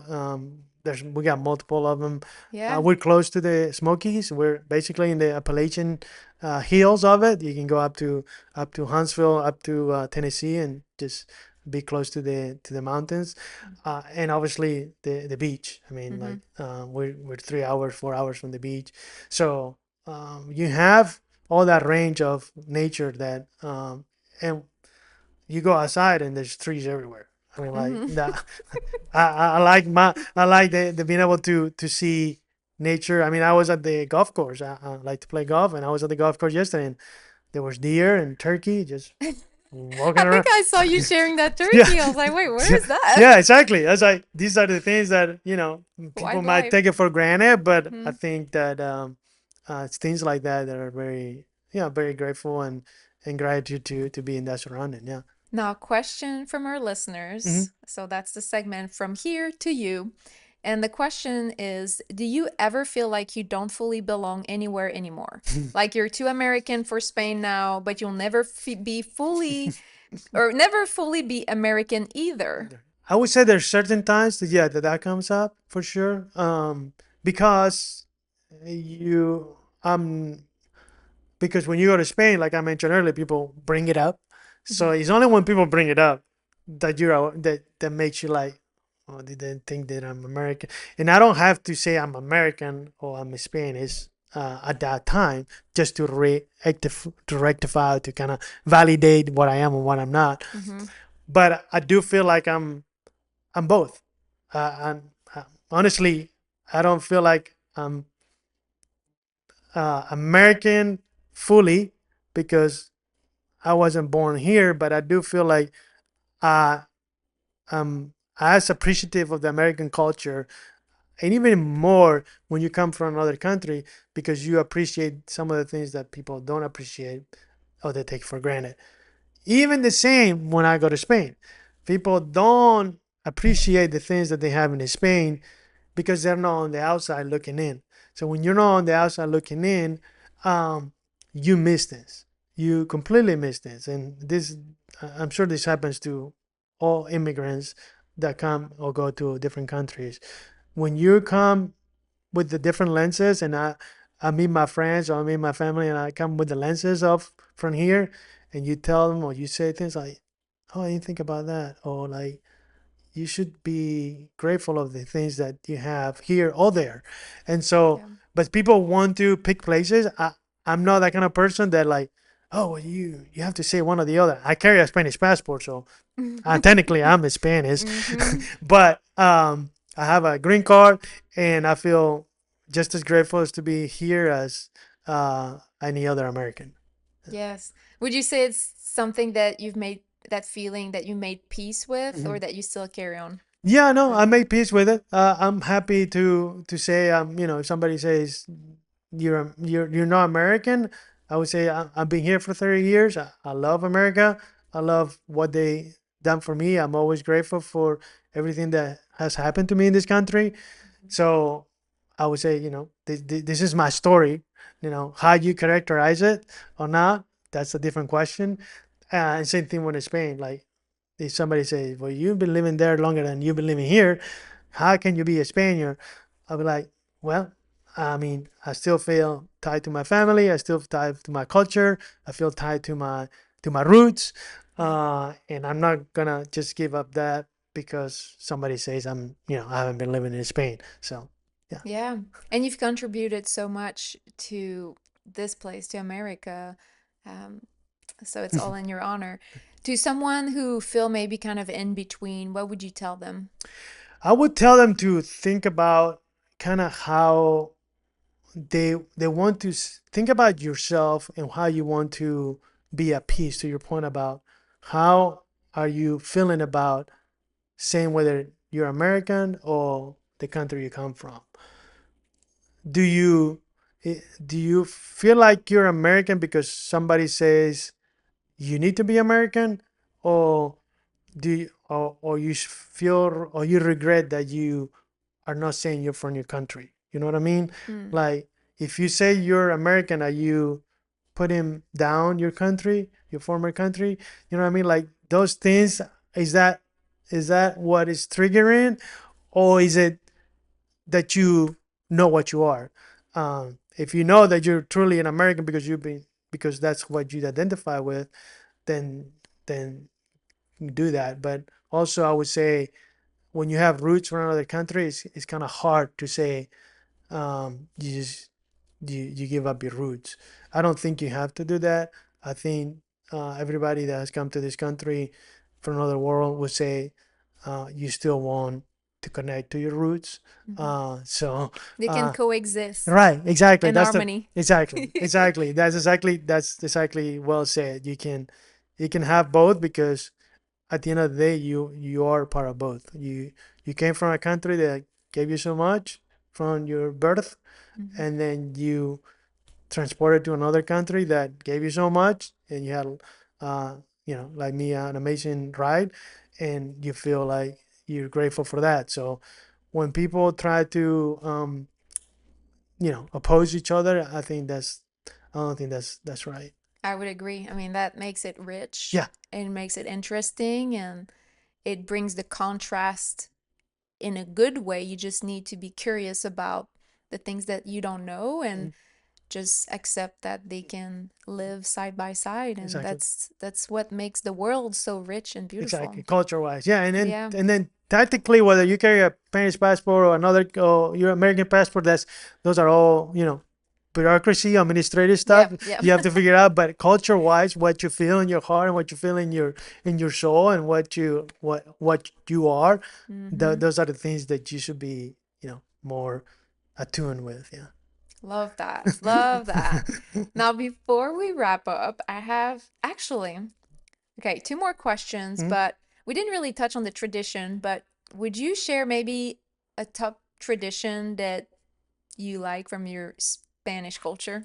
Well, I would say cooking for sure. I Mm-hmm. mean, I love cooking. I cook quite often, so Yeah. anything in regards to food like paella or a good tapas days or something like that. Those are the things that food gives me the roots on me. It's same thing with my wife with she cooks Italian or the family cooks Italian. I feel like food is the great binding of cultures. Yeah. So that, and then tradition wise, I think when like festivities come across like New Year's Eve, we do something in Spain that is called las 12 uvas. So Mm. we have 12 grapes in the last 30 seconds of or so of the year to chug down and eat 12 grapes. It's a tradition of good luck, bringing good luck into the new year. So I tend to do that in New Year's Eve to keep the tradition of the 12 grapes to to remind me home of that tradition. So you kept the tradition alive, so you will just stuff your face With 12 12 grapes. grapes in less than Yes, 30 seconds, that's you right. said? Exactly. It's like a timing. They have a specific timing. You actually have to watch it on TV, in a Spanish TV, because they do a specific in Madrid and all the main cities. They have a clock, and they'll Mm-hmm. tell you when to eat each grape, and then Oh. you eat it, you eat it, and then when the last second you eat your 12 grape, and you can hardly say anything or kiss anybody because you're stuck with 12 grapes in your mouth because you can't eat them all at once. But Oh yes, that's no. a tradition, and yeah, it's been. I'm not sure how it started, but it's still going. So, Okay, yeah, we'll have to try yeah. that. A few questions before we wrap up is when you think about your younger self arriving in Alabama Mhm. at 15 years old, dictionary in hand, host family you've never met, what would you tell that kid today? Oh, that's yeah, beautiful question. I would tell that kid to smell the roses. Take time and Mm. smell the roses, because that's one thing I would tell that 15-year-old kid is to just literally, because time goes so fast that we don't realize now 30 years later. And I continue to do retrospectives in my head all the time, like of take your time, like enjoy the moment, don't rush it. Like there are certain things in life that only come once, and when you hit that point, really enjoy, like really take the time to celebrate it, to nourish your body, right? Because it's gonna be gone, and then there'll be another milestone. But I like to live every day, celebrate every day. But there are certain things that happen in your life that you're like, God, that was really good moment, right? Like I want to relive that, but you can't relive it because because it's gone. So you're like, darn it, I wanted to see that again. I wanted to see that thing happening. I wanted to see that person again. I wanted to, see that other. That's those things I think. Um, at times you don't realize until they have gone and passed. I mean, it's a human. I think it's a human aspect that you know we try, but you have to if you're knowledgeable, if you remind yourself of that, then when they happen, you're a little more attuned to it. You're like, oh yes, I'm here, right? And so I think that's one of those that I would tell a 15-year-old. And then the other one would be just like um, don't don't think too much of things. Just gonna go and adapt. And I think I did that very well. But at the time, I'm sure there were times where I was like, what the heck am I doing, right? So I don't recall those right now, 30 years later, but I'm sure at the time I was like, what have I gotten myself into, right? I'm in another country with people that I don't know, with things I don't know, and I don't even know what I'm gonna eat today. What things like that happen during the day. I'm sure I was like, oh my God, what am I doing? And so I would tell him, just be fine. You'll be fine. Just keep adapting, keep moving forward. And looking ahead, what does home mean to you now? Yeah, home means where I feel at peace and where I feel like I'm myself.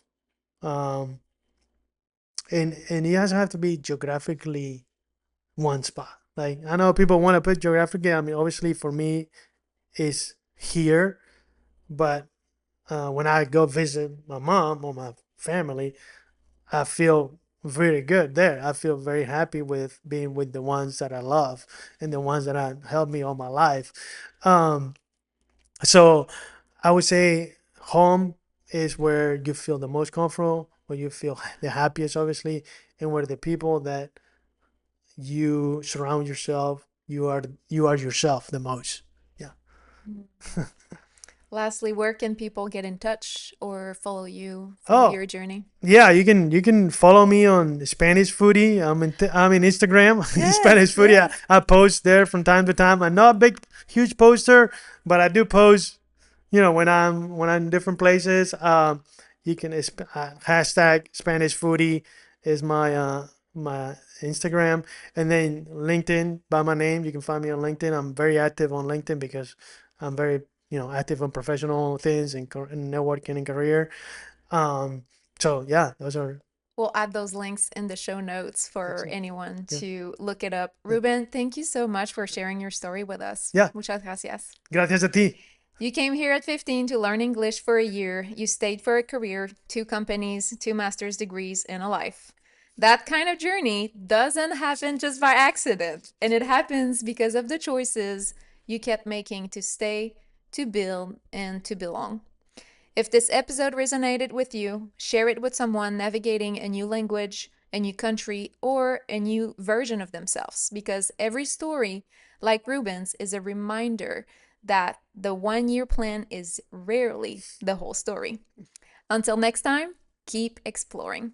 Thank you for tuning in to From Where to Here. If you enjoyed this episode, be sure to hit subscribe, leave a review, and share it with someone who loves discovering new cultures. Follow us on Instagram at From Where to Here Pod for exclusive updates, behind the scenes moments, and a peek at upcoming guests. Until next time, keep learning, keep connecting, and keep celebrating the beauty of languages and cultures. À bientôt!